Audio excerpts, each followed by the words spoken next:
Okay, it's online. Right, here we go. So yes, g'day everybody. We've got David Brin here today, and he's had a particularly interesting background with the subject material today, and that's both science and the future.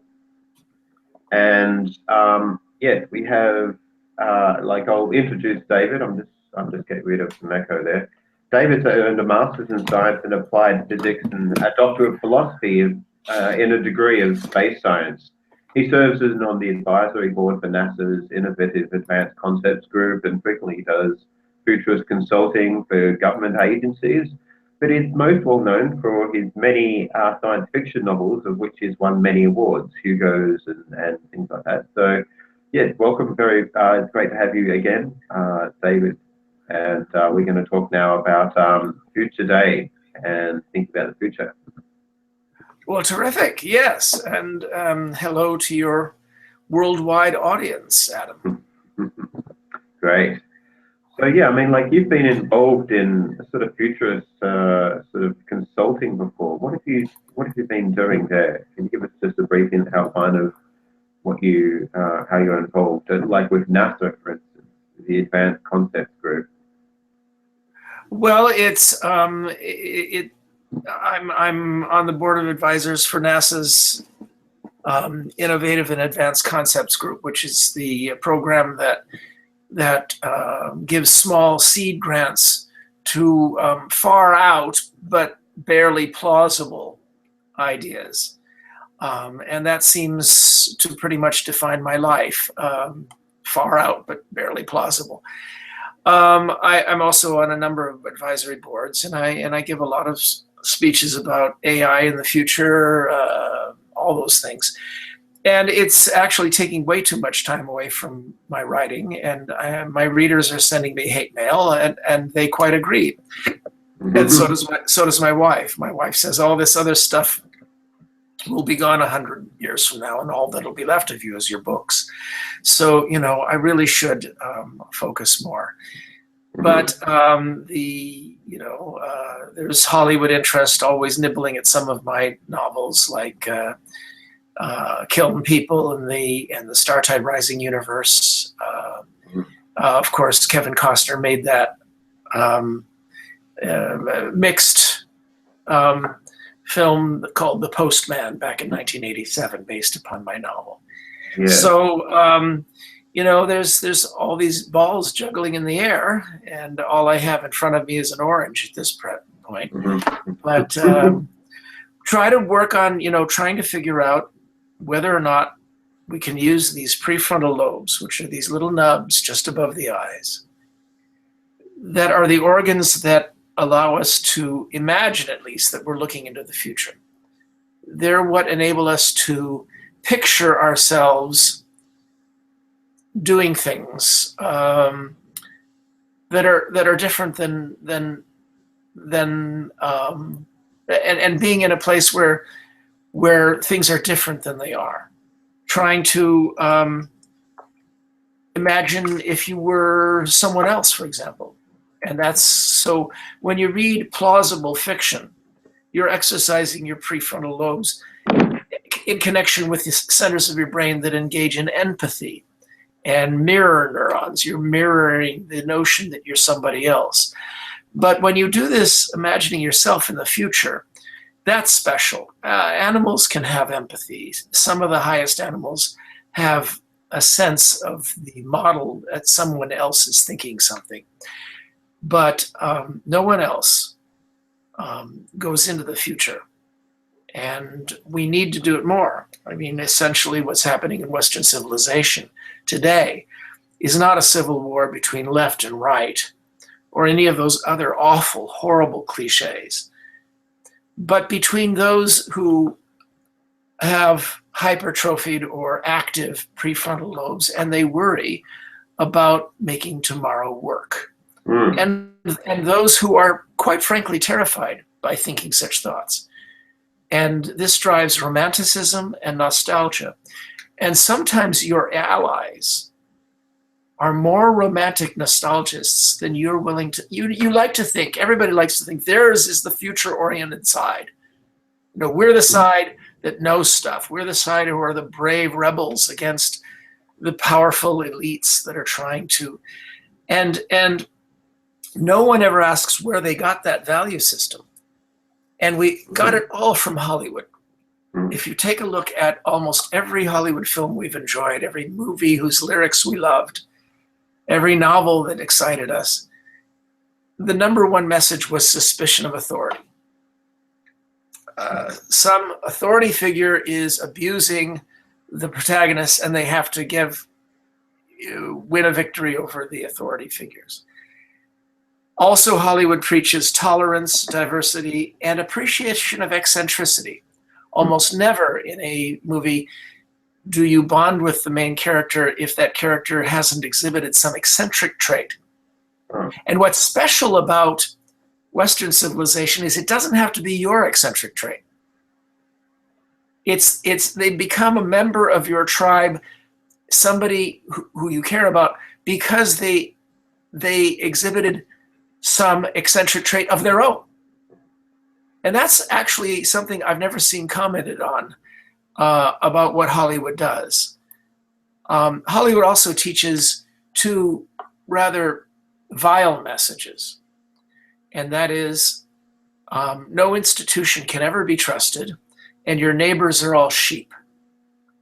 And if you think about why Hollywood producers and directors push that message, it's laziness. See, the other messages are things that they believe, that we should hold authority under suspicion, promote tolerance and diversity, and eccentricity. We should all defend eccentricity because that way our eccentricities are defended. But hating all institutions and your neighbors are all sheep, that's not suspicion of authority.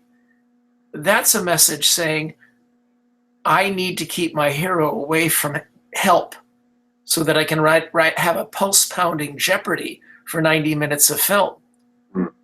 It gets screwed up if institutions of skilled professionals leap in and take over dealing with the problem. Where's the fun of that?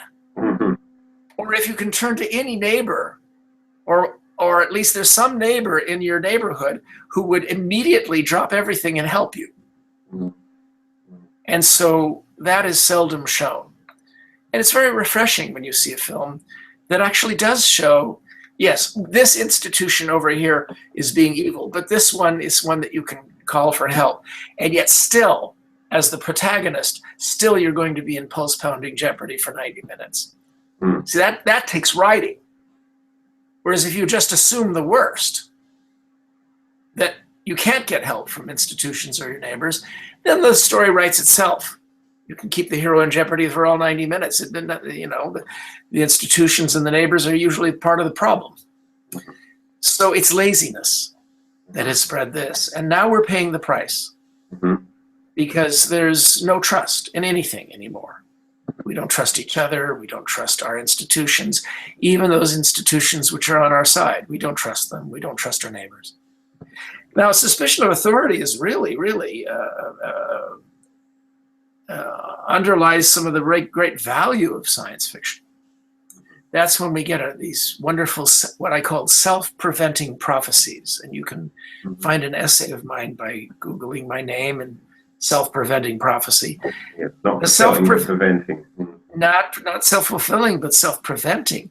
A self-fulfilling prophecy is one where you propose a new technology and somebody says, wow, that'd be cool, and goes ahead and invents it.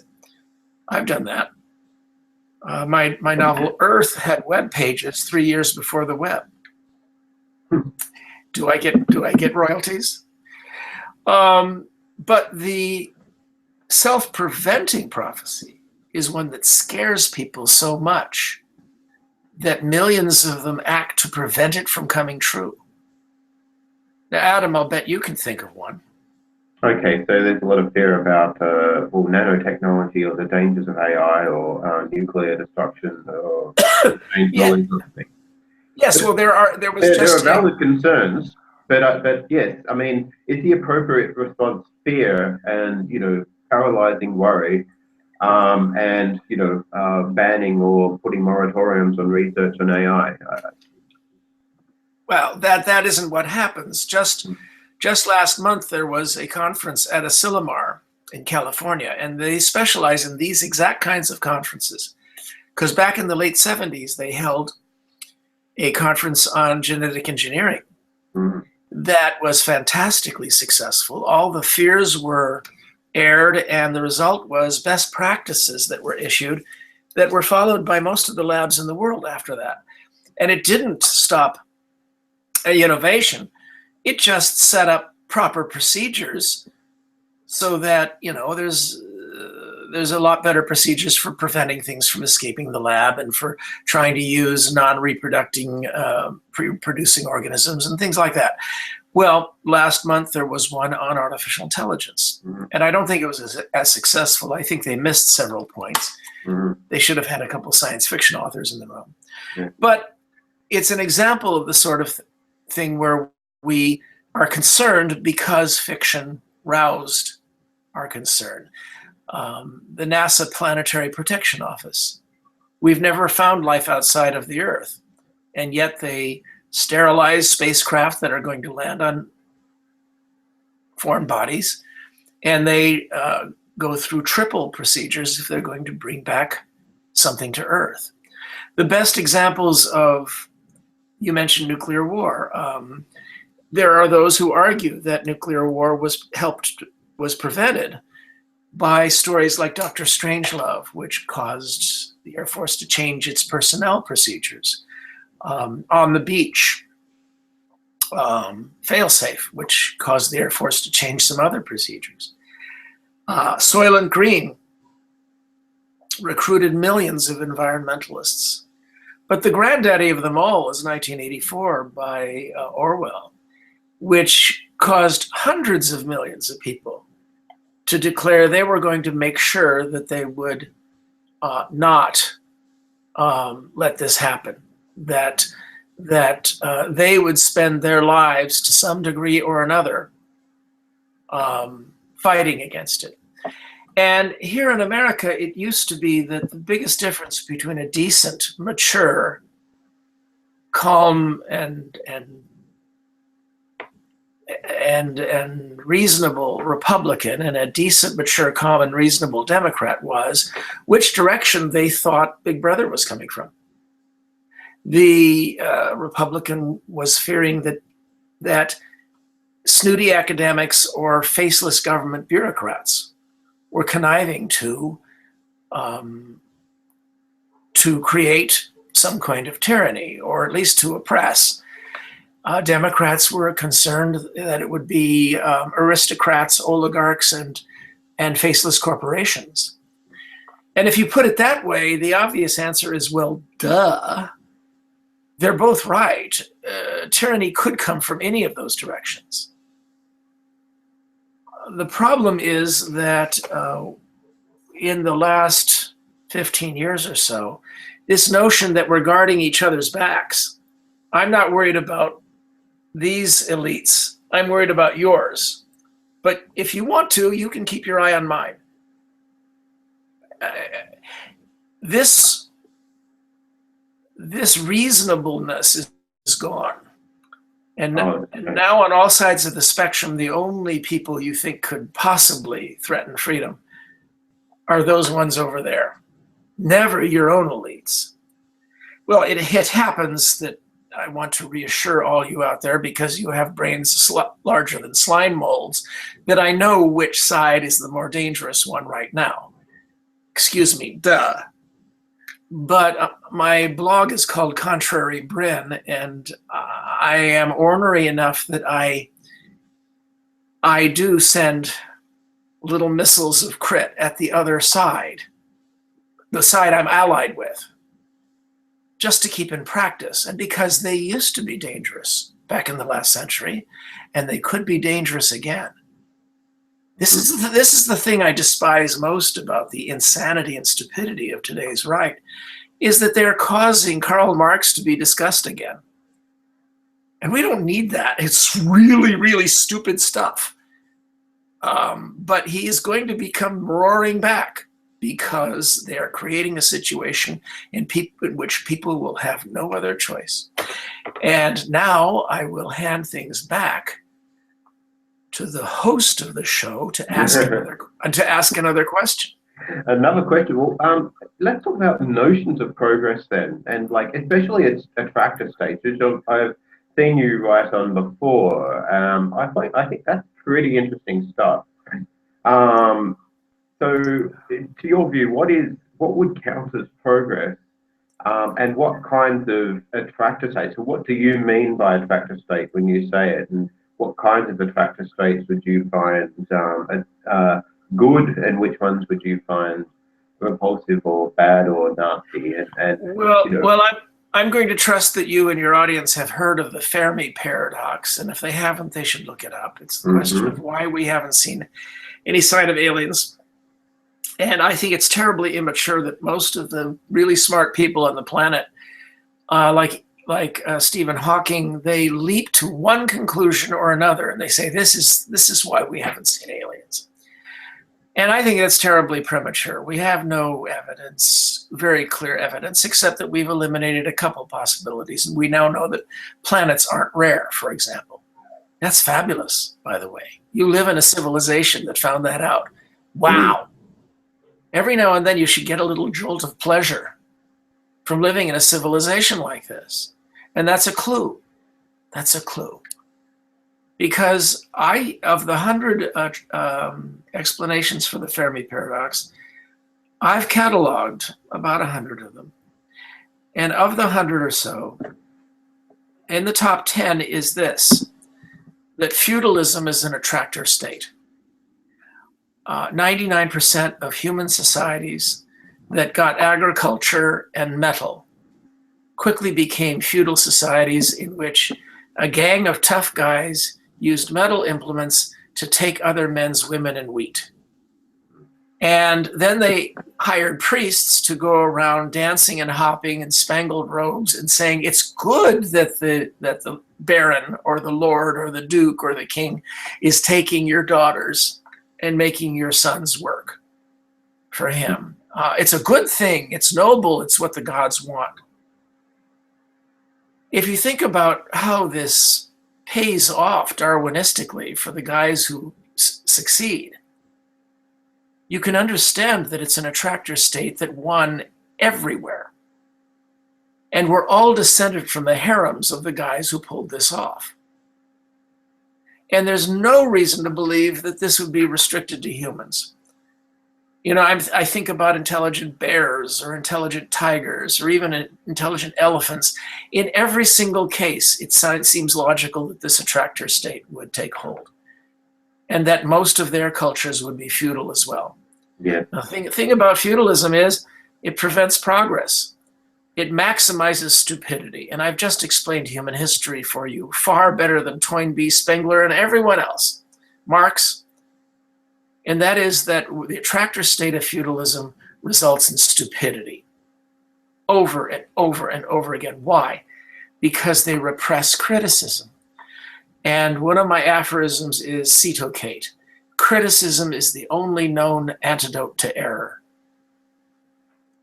And that's why we, in our rambunctious revolution, our unusual society, that's why we've succeeded so well. Because we've created these accountability arenas within which competition is tamed. Competition results in human creativity. But the problem throughout the last 6,000 years has been that the winners then cheat. They don't want a flat competitive environment. They don't want it to be fair. If you win, you crush whoever you defeated so he can't come back. And that destroys all the fecundity of markets, democracy, science, justice courts. And we know this, the best example is sports. You can't imagine sports working unless it's flat. The best team is only a bit better. Otherwise, it's not interesting. The owners don't get any money. That's why they have player drafts, so that they can get ticket sales, so that they can have it be relatively flat, and umpires and referees and rules So those idiots who say that capitalism can work without rules and regulation and tight supervision, they're not friends of capitalism. They're not friends of Adam Smith. They're feudalists. So you asked about my perspective on history, and that is this. Briefly, the Athenians under Pericles, and you should read Pericles' funeral oration from Thucydides. Briefly, the Athenians stumbled into, or if you read Pericles, by design, they designed something different.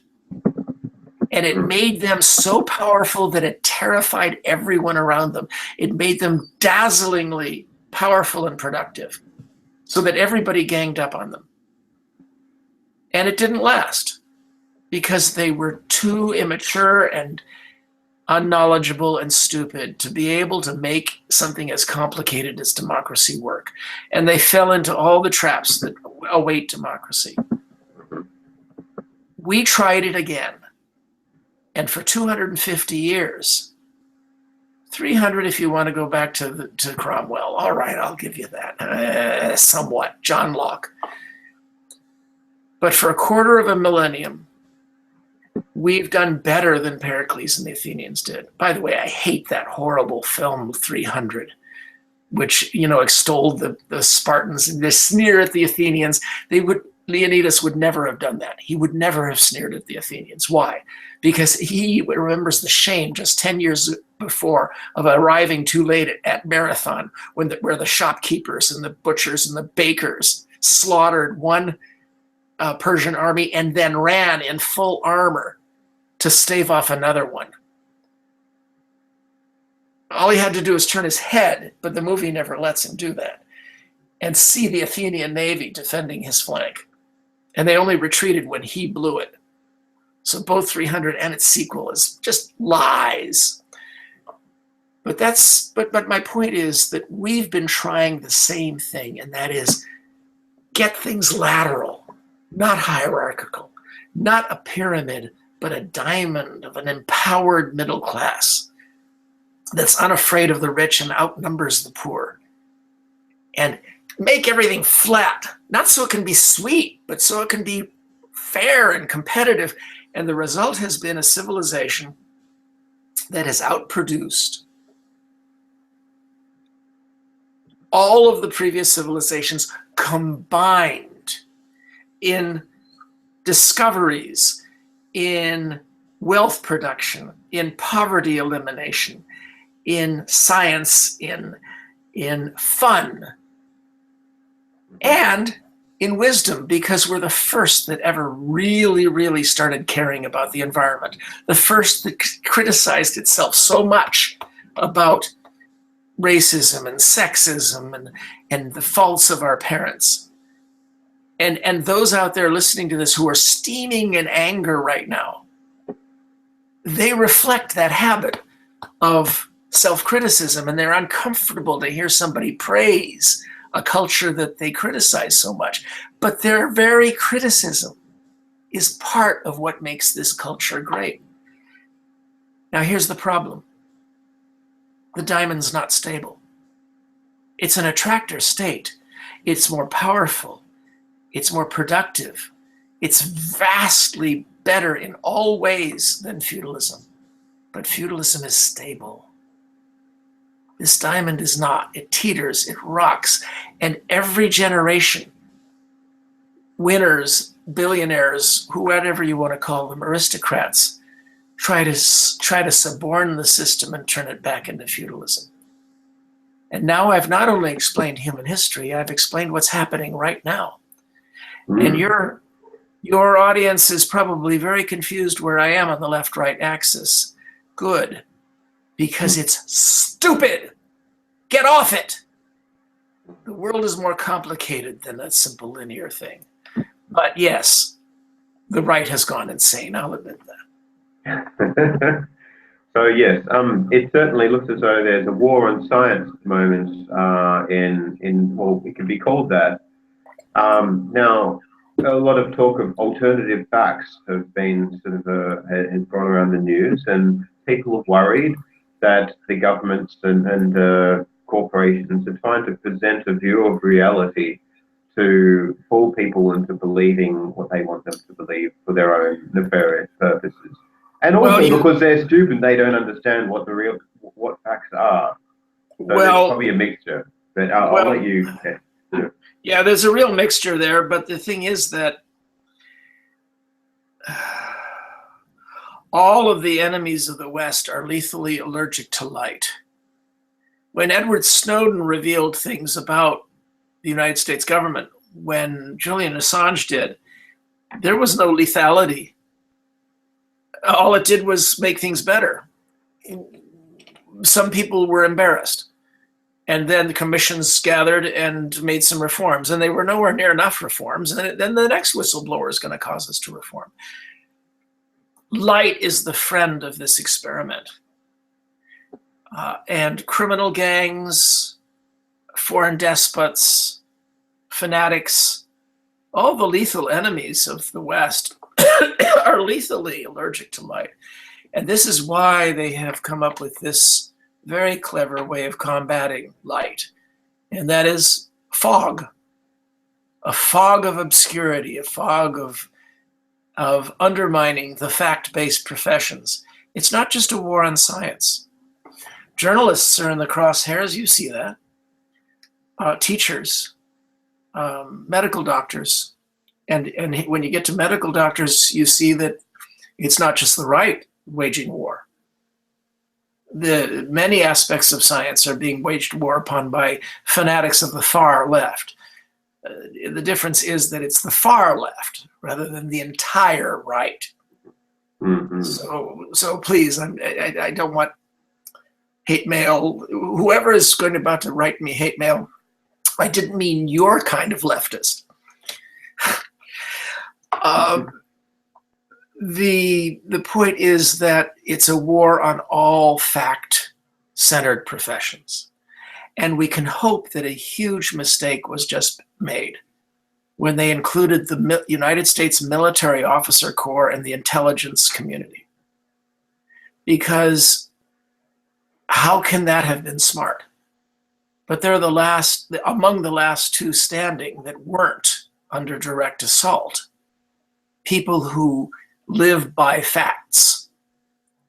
And now they are lumped together with the scientists and the journalists and all of that. And that can't not be a good thing. I mean, how can that not be a good thing for them to be on our side?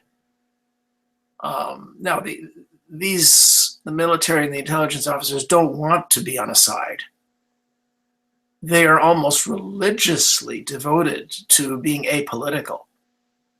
I know some who've declared they will never vote because obedience to civilian authority is so powerful. And people on the left, liberals, they sometimes assume that because these people are conservative by personality and they wear crew cuts, that makes them automatically the enemy. And this could be our undoing. They must, if they are forced to resign when they become retired officers, they must be welcomed. They must be welcomed. If they're welcomed, then we get ferociously competent allies. Mm-hmm. We can't afford to drive them away. We can't afford to drive them back into the arms of those who are abusing them. Mm-hmm. You get my point? Mm-hmm. All right, one more question. Okay, Science March. There's a lot of people who want to go up and march for science. I'm helping organise a couple. One of them's in Melbourne, the other one's in Hong Kong. So I think it's a good thing in general. Now, I'd like to hear your thoughts, your criticisms, and what you suggest would make for a better Science March. Globally. Well, I'll be out there. I'll be on the Science Day. My wife was wearing her pink hat on the Women's March and all of that. I have nothing against marching and demonstrating. I think that it has its place. I just don't consider it to be the main method by which we'll win. Sure. I think it's important, but it also reinforces the solidarity of the Trump supporters, to see all those people out there marching. The only way we can win is by peeling off another 10% of the population. The residual, what I call ostrich Republicans, because their heads are buried in the sand and they refuse to believe. They know darn well that their movement has gone insane. They admit my side has gone insane, but they swallow the Kool-Aid that Democrats and liberals are worse. And if we can peel off just 10 million of them, then the whole thing collapses. You see, what we're looking at now is phase 8 of the American Civil War. I know that's a very America-centric view of it, because what we're seeing is happening in Europe as well. Certainly it's been happening in Australia. Some of us are paying attention. Again, a divide between, and a war on fact-based professions. It's not limited to the United States. But we all know the battle is going to be won or lost here. And for the sake of that experiment, so that we don't go the way of the Athenians, we have to be smart. And answering their fanaticism with our own fanaticism and yelling and screaming. That has its place. But if we scream in the faces of the people that we're trying to peel off, then we don't destroy the power of their coalition. You see what I'm saying? Mm-hmm. So there has to be strategy, there has to be tactics. And right now I despair that the narratives being offered by the Democrats, by the community of people who believe in facts, aren't working, because all they sound like is, oh, look at those smarty pants types, they're begging again. You just try to defend journalism by saying, we need journalism for a free society. Well, that's completely true. But all the people who know that already are on your side. No, you have to answer by saying, is there any basis under which you would be brave enough, you macho fools, to accept wagers? Well, because wagers, you see, are macho. And wagers are about fact. And it's the last area where these good old boys have to accept that facts matter. Something happened or it didn't happen. And if you claim it didn't happen, do you want to bet? Mm-hmm. Prediction market with real money. Yes, but you see, you have to find a way to corner them into accepting who will hold the bet, who will judge who won, and they're going to be really slippery. All right, so I hope we had a good time. Thank you very much, David Brin, again, and it's been a wonderful time hearing you speak. And yes, all viewers who have enjoyed this, please subscribe and consider going to the Science March. Consider not being too tribal and trying to even invite your friends who may be Republicans to come along and join in the narrative. And yeah, I guess pull those ostrich heads out of holes. And Glenn Beck did it to an extent. I agree. A very, very good example. There are others too. We need a Roosevelt, but you know what? I'll settle for an Eisenhower. Mm-hmm. Mm-hmm. And in any event, I urge people to drop by davidbrin.com. Absolutely. I have books out there. My most recent one is called Insistence of Vision. It's my third short story collection, and best by far. Mm-hmm. And a book called Chasing Shadows, which has stories from some of our best science fiction authors about the world of transparency in the future. What will life be like when light shines everywhere? And folks are welcome to drop by my blog, Contrary Brin. And I wish you all and our civilization much success, because if we succeed in staving off feudalism, then a lot of science fictional things will come true, and we might inherit the galaxy. And there's so much that we could get by doing the right thing. So much we could lose. Right? It's not just that. The wages are high. if we succeed, we may be able to go out there and rescue all the other races out there that are stuck in feudalism. Mm. It may be that the first to get unstuck could be us. Mm. That's worth fighting for. Absolutely. All right, go on. Thank you, David. All right. Just onwards. Onward. Cheers. Bye for now.